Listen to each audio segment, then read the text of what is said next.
What's up, guys? Warm up. What's up, guys? Lifting here. In this video I'm going to show you my current build in Path of Exile. It's a max block hybrid self-cast volatile dead Necromancer, and I wanted to create this build because I'd gotten to the point where I was getting a little bored with just trying to create these high DPS types of builds where that seems to be the main thing that drives you, increasing that DPS number. Because defenses in Path of Exile is a little more intricate. There's many more mechanics to build around, and so yeah, I kind of missed that. I didn't intend for it to be a hybrid to begin with, but that's something that kind of happened along the road. And I'm going to show you the setup in this video here, and then I'm going to release a video in a couple of days where I show you the build up against some of the endgame bosses to show you what it's capable of in that sense. But let me give you an explanation of what the build is in this one. So here we are. First of all, we play as the Necromancer. Why? Because the Necromancer had some nice buffs in 3.8, and not only to the summoner type Necromancer, but also the self-cast type Necromancer. You know the type. One of the nice things, and this is also why I eventually ended up on going hybrid, is the Essence Glutton. With this here, the primary thing that we care about is the regenerate 8% of energy shield and mana over 2 seconds when you consume a corpse. But besides that, for each nearby corpse you also gain some energy shield regen, and mana is nice too. What makes this nice is that it helps sustain energy shield when you take damage, and to prevent it from recharging too slowly. It works on Eldritch Battery too, if you remove your energy shield and put over there. So that's actually what I wanted to do originally, but eventually I just figured out I could get much more energy shield just by going hybrid than going in this direction. Also more points, right? So another thing is the Plaguebringer. If you've consumed a corpse recently, you and your minions have 30% increased area of effect. That's pretty damn nice, since we're using Incinerate and Volatile Dead as the two main skills. And I'm going to show you the setup here and how it works in just a sec. So yeah, more area of effect, but also just a flat out 10% more damage and 10% reduced damage taken if there's at least one corpse nearby. And with this type of build, there's always a corpse nearby, and if not, we create one via Desecrate. And this of course also works great with Essence Glutton, that gives you that for each nearby corpse, blah blah blah blah, and for you know, regenerate for when you consume a corpse. So you can always force these by just creating the corpses and then consuming them with either whatever skill you prefer, right? Then we have Corpse Pact, and the primary reason for this, or the reason I picked it, is the corpses you spawn have 50% increased maximum life. That means that if I use my Desecrate ability to create corpses, and then I want my Volatile Dead to detonate off those corpses, because the corpses have more life, the detonation explosion damage will be higher. So in that way it increases the damage we deal. But it is of course also very nice with the increased damage if you've consumed a corpse and attack and cast speed. And the best way we can demonstrate this is if we go into we'll just look at Incinerate here, and then if I throw some corpses out here, and then I'll start to consume them with this, and you can see the casts per second goes up, and that's because the cast and such goes up because we consume corpses. Alright? Finally, Mistress of Sacrifice. This is very important for the build because this will allow us to use the offerings that we use on minions normally. They will now apply to our own character. So Mistress of Sacrifice, although to be fair, it happens at a 25% reduced effect, so we don't get the full effect, but with Bone Offering, it gives minions 34% chance to block attack damage and spell damage. So we don't get the full effect of that, but with the way we have set up the build here, it is still enough to reach block cap for both spells and attacks. So I can show you here. If we use the, we generate the corpses again, we go into defense, you can see our block change down here. So when we use this, it goes up to 62 and 64, but then to final, I can hit the Rumi's Concoction and it goes up to 75 and 74. What the fuck? I think I'm... Oh yeah, I know what happened. I removed the jewel just before. I need to fix this. But the point is you can get 75, 75, which is the cap for block, and it is very, very powerful. Very powerful in terms of defense. And that's because we're able to do it with Mistress of Sacrifice. Otherwise it would take so much more investment to reach block cap. As for skill gems, the main setup is Incinerate and Volatile Dead. And the way we use this, these are two active skill gems. So why are they in the same setup? Incinerate is a channeling skill, first of all. And when I channel Incinerate, my cast while channeling support gem will go on and proc Volatile Dead. Only if they are corpses though. So as you can see, nothing really happens here, right? But if I generate some corpses here we go, here comes the Volatiles. And the nice thing about the Volatiles is that they seek out enemies themselves, and they have both a spell damage component and they have a corpse explosion component. The art, it sounds so pretentious to say it like that, but the art is to find a balance between Incinerate, Volatile Dead in its corpse explosion form and its spell damage form, and then try to find the right support gems that will benefit all three of those. Although I think I've come to the conclusion that it's better to just focus on the spell damage component of Volatile Dead without, of course, completely neglecting the corpse explosion. And cut. And we're back. So what I was saying was that you want support gems that support the spell component, the corpse explosion component, and Incinerate damage. And I think the best setup currently for my setup, it may be different of course if you use a different type of build using the same skills, but for my setup, Incinerate linked to cast while channeling obviously, Combustion for more fire damage, and the change to ignite. The ignite is nice too when you combine it with the Cinder Swallow flask, and then Volatile Dead obviously. Then we link it with Arcane Surge. The thing with Arcane Surge is that it just gives more spell damage, so it doesn't contribute anything to the corpse explosion damage of Volatile Dead. But at the same time, Arcane Surge gives a lot of cast speed too, and it also gives a mana regen.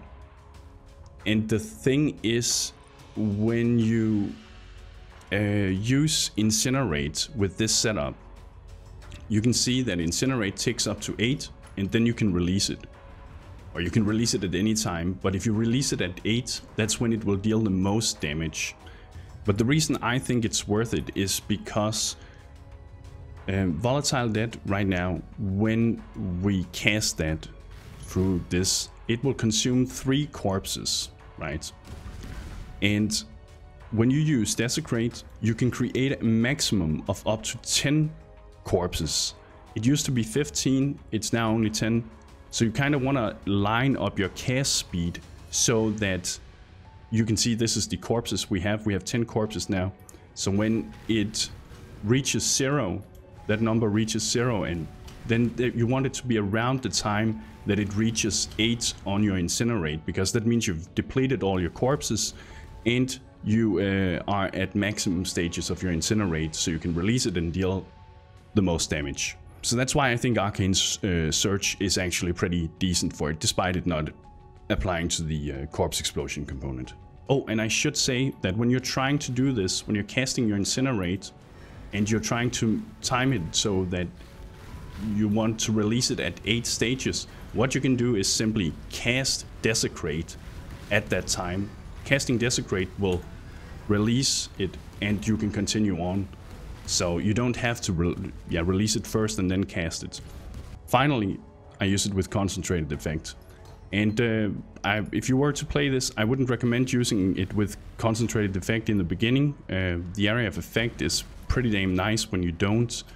Concentrated effect, really, for it to not feeling too limited, you want to have amplify, you want to have enigmatic reach, and you want to have something else that I've forgotten. Oh yeah, Plague Bringer. Otherwise, I just feel like it feels too small. That's what she said. No, she she did not. Cut. To create these corpses, I use Desecrate, and I've linked that together with Spell Echo. By default, Desecrate will spawn up to 5 corpses, but if you have it with the Spell Echo, you will cast it twice and you will have 10 corpses. You can also use it with Spell Cascade, that works too. And then I have Bone Offering linked to increase duration here, which needs to be leveled. Then I use Anger for more fire damage to my spells. I use Herald of Ash for a spell damage boost. And I use Discipline for an energy shield increase. All 3 auras, and I've linked them to Enlighten level 3 to reduce the mana cost of them. Then besides that, I also use Flammability linked to Blasphemy, and finally Empower. And if you look at my bar, you can see these are the 4 that I'm talking about. These are the ones that I'm running. But in order to be able to run all of these, then you need to have a couple of items, and I'll show you just in a sec. Well, let's just finish Guild Gems. I use Cast when damage taking linked to Molten Shell, Vol Molten Shell, and the way it works is that when I take a certain amount of damage, it will automatically cast Molten Shell and give me a certain amount of my armor as an extra absorb shield. That works pretty great, but if I really am panicking and in a dangerous moment, I can manually press Vol Molten Shell for an even more powerful boost effect. And these are linked together with Summon Flame Golem, so that I don't have to cast it manually, and I've then linked the Flame Golem to Elemental Army. The main reason for that is that with this, the Golem will apply the exposure debuff to enemies, which gives them -10 to the elemental resistance, matching highest damage type taken. And in this case, because we are using Anger, and it is, I guess, a golem, flame golem, then it is primarily fire damage it will take, and that will apply a -10% fire damage or fire resistance debuff to the enemy, making us deal more damage. Finally, I'm using Leap Slam with faster attacks and Fortify. And that's simply just because I wanted to have Fortify in over this. Again, I was trying to make something that would work tanky. So with this setup, we have a nice combination of max block, we have Fortify, we have a pretty large health pool, and keep in mind that this is not, the build is not finished yet. It's 89. I'm gonna take it to 93. I think it will probably be around 5,200 health and close to 4,000 energy shield. Besides that, it has enough armor. It's definitely not high armor, but it has enough armor that when I use my different things, then my Molten Shell will be able to grant me at least the Vol Molten Shell grants up to around 7,000 to 8,000 extra damage mitigation. So again, very solid in that sense. It also uses endurance charges because I am using Inexorable on my amulet here. And overall, this is just made for a pretty damn tanky build. It feels really good so far, but I'll show you that in the next video when I take it up against some of the endgame bosses. You'll be able to see how it works in that way. So, endurance charges, Vol Molten Shell, high hybrid effective health pool, and max block. And Fortify. So there's a lot of different mechanics that's being implemented here to make it a tanky setup. It's not immortal, of course, but it is tanky for sure, together with the high life region you get from corpses and such, right?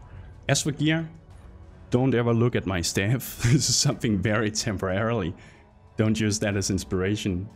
The most important on that is the 2+ level of Socket of Fire Gems, but even that is not what we want here necessarily. So ignore that. It's just a 6-link staff. I use these gloves here. This is Shaper gloves, and the nice thing about that is that they have the implicit faster casting and implicit blind. That means that any gem link in this here will be supported by these two, and Bone Offering actually by default has a 1 second cast time. That makes it feel pretty slow and annoying to use. So with it socketed or linked to faster casting, it makes it feel much nicer to use. The same thing for when you're trying to line up your incinerates with the right timing, then it feels very nice that your Desecrate doesn't take a long time to cast. Then I'm using the Rainbow Stride boots for the change to block spell damage. It also has decent elemental resistances, and it has decent energy shield too, I guess. Then I'm using it with the Incandescent Heart, and the reason I'm using it with Incandescent Heart is that it provides armor and a decently high energy shield amount. Because the armor, I need some base armor for the Vol Molten Shell to be able to effectively work. If it doesn't have enough base armor, the buff that it grants based on our armor is simply not good enough. And again, the energy shield is definitely enough for it to work well on a hybrid build. It also has a good life roll, and then it has the gain 19% of elemental damage as extra chaos damage. So if we look at our Incinerate here, we can also see that unbuffed, it gives 593 to 888 chaos damage. When it increases in stages, this increases too, and so forth. So it gives a decent amount of extra damage here. But it comes with, I guess you could call it the downside, where 25% of elemental damage taken from hits is taken as chaos damage.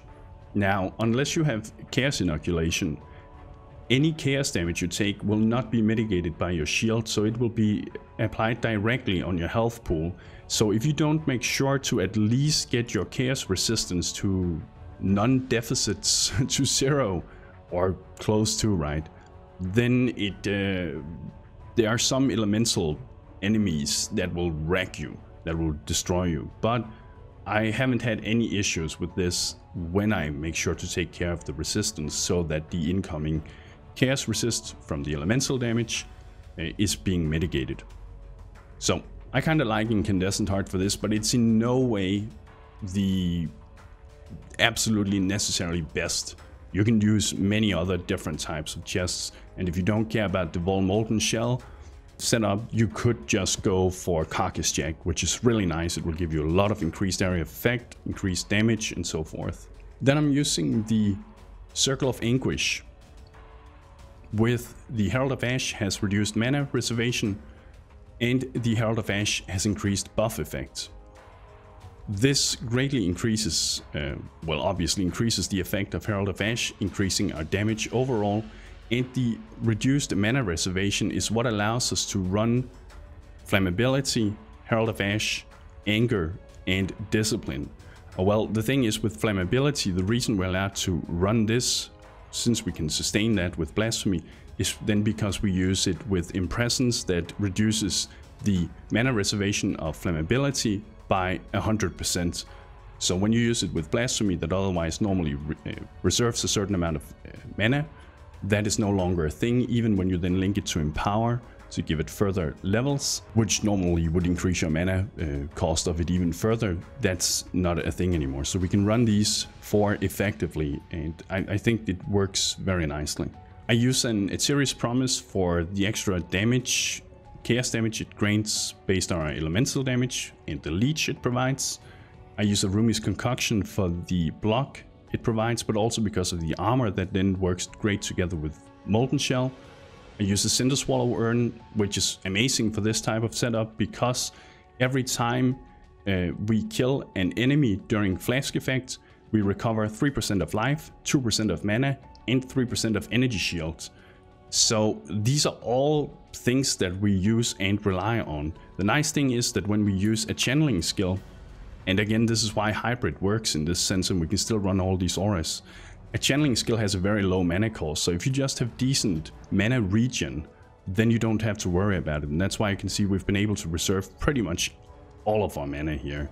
we just have a small amount left, and it takes a long time for it. I don't think it can drain, not anymore at least. But still, when we then are in combat and we take damage and our energy shield has a trouble, you know, getting enough time to start regenning, the Cinder Swallow's recovery that it provides is instant and helps us sustain it through that. Another powerful way you can do this, and I was debating doing that, but you can try and get yourself a chest that, let me try and see, I think, where did I put it? You would get a Shaper chest that has the recover % of energy shield on kill. That's very, very useful, and obviously a little more reliable than having to constantly have the flask uptime. But the thing is, this flask here recharges 1 charge when we consume an ignited corpse, and since we ignite corpses all the time, it's very reliable. But one thing to keep in mind, you would also be able to get a higher energy shield roll that way. Finally, the skill tree. I'm not going to go everything, just the most important things that make the build work. So Spiritual 8, we picked that so that the minion damage increases that we gain from the Necromancer Ascendancy, they aren't wasted. They are now being applied to our own character. We don't have a lot of them, but I think we have 3 minor nodes here that gives us that. So we get the full effect of it as it is now being applied to our own character, not just minions. Then I use the Enigmatic Reach up here for a few reasons, but the main thing is that it gives increased area of effect while wielding a staff together with these nodes. It's more efficient than if you were to spend the 3 points to try and get blast radius. So with this here, you can also see it gains increased area of effect per power charge, but we're not really like a crit based build. But the thing is, we still need some crit because we want to be able to proc elemental overload. And in order to do that, we then use this node down here, Whirling Barrier, that together with these here also grants us a nice amount of attack speed and block and spell block. But it also gives the 20% chance to gain a power charge when we block, and since we block all the time, it actually works pretty well. And that slight increase that those power charges will then give us to crit chance is enough to make elemental overload feel decently reliable. To further increase the block, we also pick up the staff and block nodes up here to eventually get enigmatic defense. Unfortunately, we don't really benefit too much from the unholy might, but still. And we also pick up Mystic Bulwark over here for more spell block and more mana regeneration, which is what allows us to sustain Incinerate indefinitely. And with my current gear and setup, as I said, it isn't finished yet. I still need to do some polishing. It has been necessary for me to use jewels that grant elemental resistances and jewels that grant where do I have it now? Dexterity, because with faster attacks at least, you do need a certain amount of dexterity. I think it's 112 at level 20, which is the highest requiring one. And so the main thing here is that when you then use an incandescent heart, you kind of want to get a bit of chaos resistance on some of the gear that you have. I've only gotten it on my helmet and then crafted it a little, and it's been enough to take me to just 0%. Also the life nodes here helps with that, but as soon as you have to get chaos resist on your gear, it makes the rest of the gearing process much harder. So again, you don't have to use the incandescent heart. I just kind of like it for the setup, but it would be a million times easier to gear without it. I'm gonna leave the path of building info in the description below, but do me a favor, when I release the upcoming video in a couple of days, where I show you the build up against the endgame bosses and where I really can get to showcase what it's capable of, then check that path of building out too, in case I've made some minor adjustments. As I said, there's still a few tweaks that I want to improve. And cut. And I guess that's it. I don't think I have anything more to tell you. If you liked the video, please do me a favor and hit that like button so I can conquer that YouTube algorithm. A big shout out to my patrons as always, guys. Your support means a lot to me. Thank you very much. Don't forget to subscribe for the upcoming video. Ring that bell notification to be notified. Thank you for watching, and bros, do you even nerd?